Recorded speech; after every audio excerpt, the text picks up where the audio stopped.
How to install Google Play Store in Android. Hey everybody, welcome back to our channel.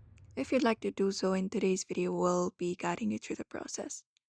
In order to install the Google Play Store on Android device, usually by default, if you're on Android, it will automatically have the Play Store. You do not need to do anything. But if the application is not showing, you may try following up the steps.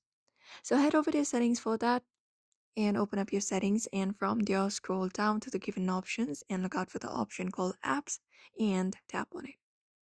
After you tap on apps, here you will be finding a bunch of applications available on your device. Now you may scroll to the given options and find Play Store, this one right here, Google Play Store, and tap on it, or you can use the search bar also. And after you find up, you will be finding this options. In the bottom below in the dashboard, you will be finding open, disable, and force stop. So if you've disabled this application, when you tap on disable, you will be finding the application not being available on your Android device.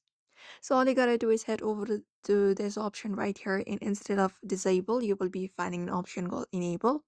Head over and tap on that option. After that, confirm it, and you will be finding the Play Store app again on your device. Apart from that, you can try installing Google Play Store if not available by downloading the APK file.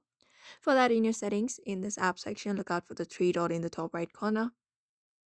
And from there, look out for special access. And from special access, look out for this option called install unknown apps and tap on it. And from there, you may just go ahead and give access to one of the browser, for example, Chrome or Brave. And once you've given access, turn this option on. You can head over to your browser and look out for Google Play Store download and look out for the APK file available. After that, head over and download the application and just go ahead and install it. After that, go ahead and access the Play Store application again on your device, and that's it. So therefore, if you'd also like to install Google Play Store in Android, you may follow up these methods. So I hope this video was helpful. Give it a thumbs up and subscribe for more tips and tutorials.